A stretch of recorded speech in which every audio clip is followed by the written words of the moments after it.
आज सुनते हैं हरियाली तीज 2024 व्रत कथा। तो एक बार बोलिए प्रेम से शिव जी की जय, माता पार्वती की जय, गौरी पुत्र गणेश भगवान की जय। हिंदू पंचांग के अनुसार हर साल सावन मास के शुक्ल पक्ष की तृतीया तिथि को हरियाली तीज का पर्व मनाते हैं। सावन मास में पड़ने के कारण इसे सार्वजनी तीज भी कहा जाता है। इस दिन सुहागिन महिलाएं पति की लंबी आयु और अच्छे स्वास्थ्य की कामना करते हैं। भगवान शिव और माता पार्वती की विधिवत पूजा करने के साथ साथ व्रत रखने का विधान है। इसके साथ ही कुमारी कन्याएं भी मनचाहा वर पाने या फिर विवाह होने में आने वाली अड़चने से मुक्ति पाने के लिए इस व्रत को रखती है। मान्यता है कि इस व्रत को रखने से वैवाहिक जीवन में चली आ रही हर एक समस्या से निजात मिल जाती है और अखंड सौभाग्य का वरदान मिलता है। मान्यता है कि इस दिन भगवान शिव और माता पार्वती की पूर्ण मिलन हुआ था, इसीलिए इस दिन इस व्रत को रखने के साथ साथ विधिवत पूजा करने के बाद अंत में हरियाली तीज के इस व्रत कथा का पाठ अभ्यास करना चाहिए या सुनना चाहिए। अगर आप पाठ नहीं कर सकते हैं तो दूसरे से अभ्यास सुनना चाहिए, तभी आपकी पूजा सफल होती है। आइए जानते हैं हरियाली तीज पर किस व्रत कथा का पाठ अभ्यास करना या सुनना चाहिए। हरियाली तीज व्रत कथा। तो एक बार बोलिए प्रेम से शिव जी की जय, माता पार्वती की जय। पुराणों में हरियाली तीज की ये कथा काफी प्रचलित है। कहा जाता है कि स्वयं भगवान शिव ने माता पार्वती को उनके पूर्व जन्म के बारे में याद दिलाने के लिए यह कथा सुनाई थी। शिव जी कहते हैं, हे पार्वती, बहुत समय पहले की बात है जब तुमने हिमालय पर मुझे वर के रूप में पाने के लिए कठोर तप किया था। इस दौरान तुमने अत्र जल त्याग कर सूखे पत्ते चबाकर दिन बिताए थे।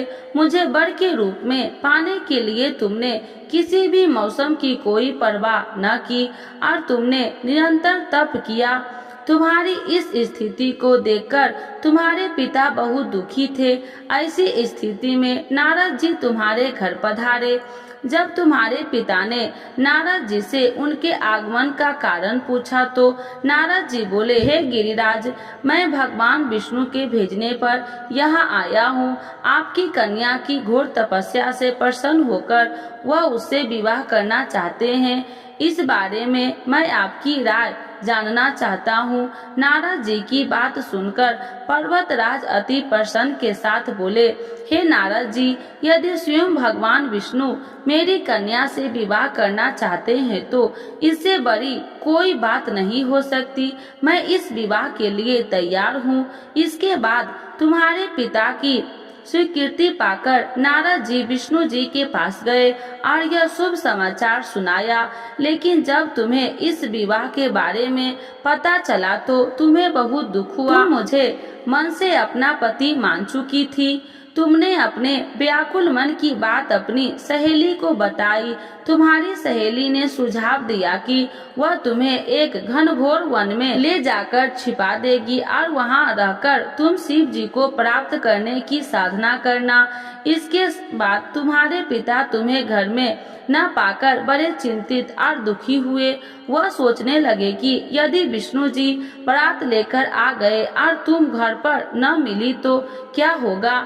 उन्होंने तुम्हारी खोज में धरती पताल एक करवा दिए, लेकिन तुम न मिली। तुम वन में एक गुफा के भीतर मेरी आराधना में लीन थी। भाद्रपद तृतीया शुक्ल को तुमने रेत से एक शिवलिंग का निर्माण कर मेरी आराधना की, जिससे प्रसन्न होकर मैंने तुम्हारी मनोकामना पूर्ण की। इसके बाद तुमने अपने पिता से कहा कि पिताजी, मैंने अपने जीवन का लंबा समय भगवान शिव की तपस्या में बिताया है और भगवान शिव ने मेरी तपस्या से प्रसन्न होकर मुझे स्वीकार भी कर लिया है।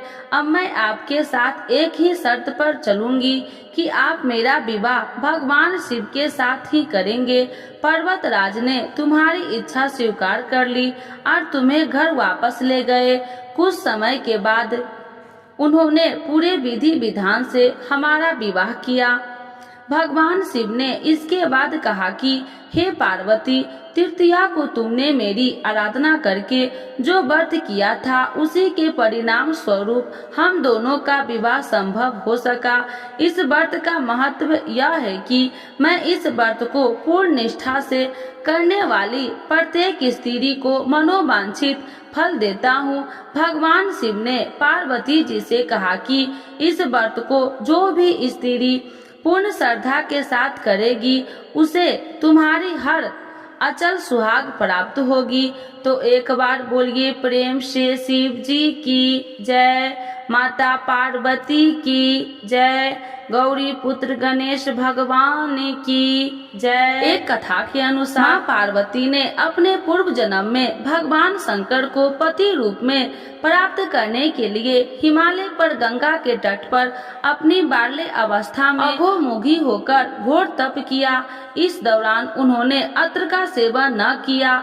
कई वर्षों तक उन्होंने केवल हवा पीकर ही व्यतीत किया। माता पार्वती की यह स्थिति देखकर उनके पिता अत्यंत दुखी थे। इस दौरान एक दिन महर्षि नारद भगवान विष्णु की ओर से पार्वती जी के विवाह का प्रस्ताव लेकर माँ पार्वती के पिता के पास पहुँचे, जिसे उन्होंने सहर्ष ही स्वीकार कर लिया। पिता ने जब माँ पार्वती को उनके विवाह की बात बतलाई तो वह बहुत दुखी हो गई और जोर जोर से विलाप करने लगी। फिर एक सखी के पूछने पर माता ने उसे बताया कि वह यह कठोर व्रत भगवान शिव को पति रूप में प्राप्त करने के लिए कर रही है, जबकि उनके पिता उनका विवाह विष्णु से करवाना चाहते हैं। तब सहेली की सलाह पर माता पार्वती ने घने वन में चली गई और वहां एक गुफा में जाकर भगवान शिव की आराधना में लीन हो गई। भाद्रपद तृतीया शुक्ल के दिन हस्त नक्षत्र को माता पार्वती ने रेत से शिवलिंग का निर्माण किया और भोलेनाथ की स्तुति में लीन होकर रात्रि जागरण किया। तब माता के इस कठोर तपस्या से प्रसन्न होकर भगवान शिव ने उन्हें दर्शन दिए और इच्छा अनुसार उनको अपनी पत्नी के रूप में स्वीकार कर लिया। मान्यता है कि इस दिन जो महिलाएं विधि विधान पूर्वक और पूर्ण निष्ठा से इस व्रत को करती है वह अपने मन में अनुरूप पति को प्राप्त करती है। साथ ही यह पर्व दाम्पत्य जीवन में सुखी बरकरार रखने के उद्देश्य से भी मनाया जाता है। उत्तर भारत में कई राज्यों में इस दिन मेहंदी लगाने और झूला झूलने की प्रथा है। तो एक बार बोलिए प्रेम से शिव जी की जय, माता पार्वती की जय। हरियाली तीज आरती। ओम जय शिव ओमकारा, स्वामी जय शिव ओमकारा, ब्रह्मा विष्णु सदा शिव, ब्रह्मा विष्णु सदा शिव, अर्धांगी धारा। ओम जय शिव ओमकारा, एकानन चतुरानन पंचानन राजे, स्वामी पंचानन राजे, हंसासन गरुड़ासन, हंसासन गरुड़ासन, विश्वाहन साजे। ओम जय शिव ओमकारा, दो भुज चार चतुर्भुज, दस भुज अति सोहे, स्वामी दस भुज अति सोहे, त्रिगुण रूप निरखिते, त्रिगुण रूप निरखिते, तिरुवन जन मोहे। ओम जय शिव ओमकारा, अच्छी माला बनमाला, मुंडी माला धारी, स्वामी मुंडी माला धारी, त्रिपुरारी कंसारी, त्रिपुरारी कंसारी करिमाला धारी।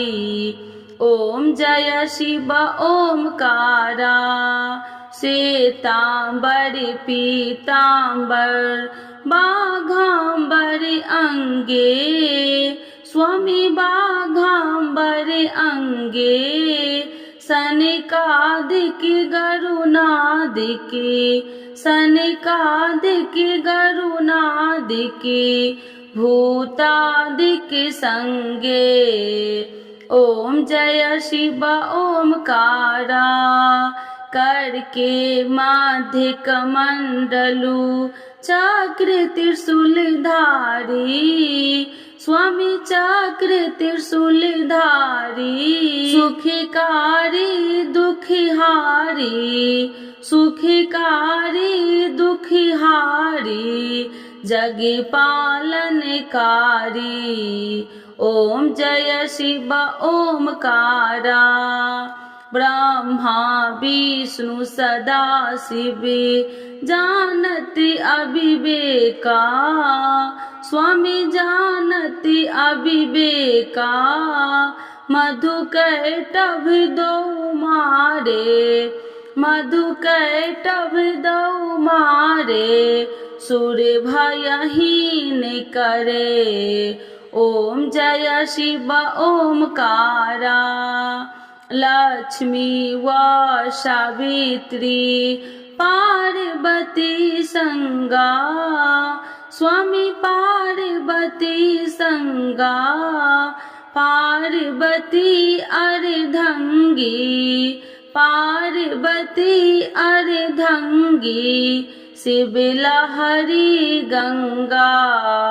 ओम जय शिव ओमकारा पार्वती सोहे पार्वती शंकर कैलासा स्वामी शंकर कैलासा।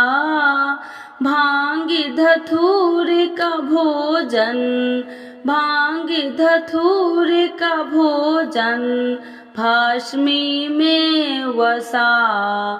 ओम जय शिव ओमकारा जटा में गंगा बहती है गले मुंडन माला स्वामी गले मुंडन माला। शेष नागिल पिटावती शेष नागिल पिटावती ओढ़त मृग छाला।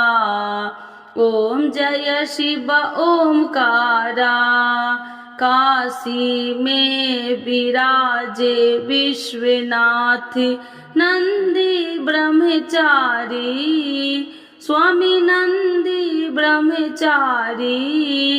नित्य उठी दर्शन पावती नित्य उठी दर्शन पावती महिमा अति भारी। ओम जय शिव ओमकारा त्रिगुण स्वामी जी की आरती जो कोई नर गावे स्वामी जो कोई नर गावे। कहत शिवानंद स्वामी कहत शिवानंद स्वामी मन वांछित फल पावे। ओम जय शिव ओमकारा प्रभु हर शिव ओमकारा। तो एक बार बोलिए प्रेम से शिव जी की जय, माता पार्वती की जय, गौरी पुत्र गणेश भगवान की जय, सर्व देवी देवताओं की जय।